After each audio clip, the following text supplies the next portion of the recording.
Very excited to continue a conversation we started a couple of weeks ago with the author of Winners Take All, the elite charade of changing the world, Anand Giridharadas. Welcome back to the show. Thank you for having me. Very glad to have you here. Also, congratulations on the new position, editor-at-large at Time. That's awesome. Right, thank you. I'm excited. Yeah, very excited to see what reporting you do for them throughout the course of the year. And with that, let's Anything jump. big happening in America these days? I mean, I'm wondering if there's going to be any stories out there. I mean, I hear there's going to be a campaign for the next decade or so.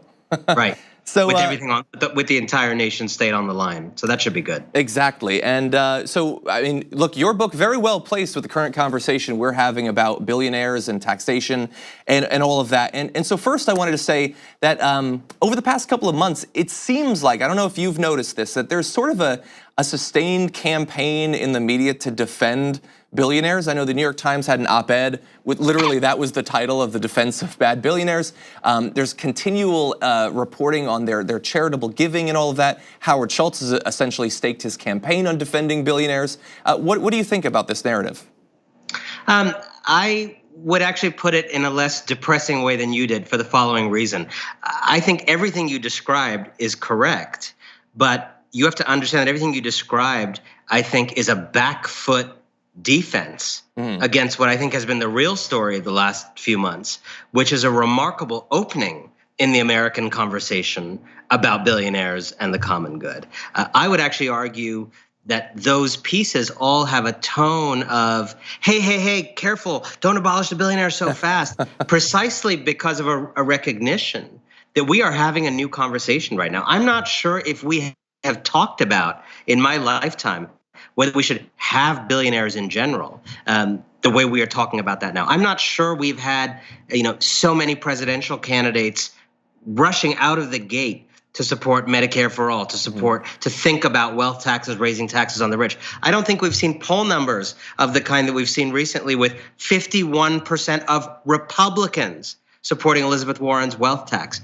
And so I feel, I had the luck of having this book come out at what I felt was a kind of very fortuitous moment that I didn't choose. And there were other books in that genre, and there were the midterms, and it feels like it all is of a piece. And we are, for the first time that I really reckon in my lifetime, seeing through a kind of BS narrative that plutocrats have told us that what is good for them is good for America. And you mentioned a couple of policies that have been driving some of the conversation recently. So let's talk about that. For a while, the thing was, if you propose some sort of bold solution to healthcare issues, education, climate change, the question is, how are you going to pay for it? Well, now there are answers, and they don't seem to like those answers either. Things like, increasing the top marginal tax rate or a wealth tax. Elizabeth Warren has one formulation of that. They would now have us believe that those are not only political non-starters, but that the people would never actually support that. What is your read on the sort of salability of these policies? I think I'm almost like a dance critic of the plutocrats, right? I study their moves. I study how they do this, how they work the discourse, because there's so few of them, right? And so it actually takes some tremendous dance moves to make policies that benefit 1,000 people or 10,000 people or 100,000 people, the law of the land in a country with 300 plus million people. And one of the key dance moves, it has been on display in all of these.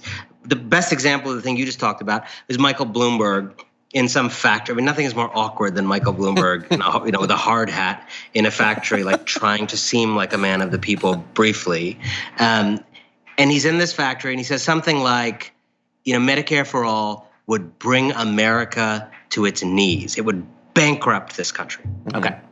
Now, let's set aside the policy question of whether Medicare for all is better than doing it a different way. I think reasonable people can have an argument about that, regardless of where you or me might stand on that.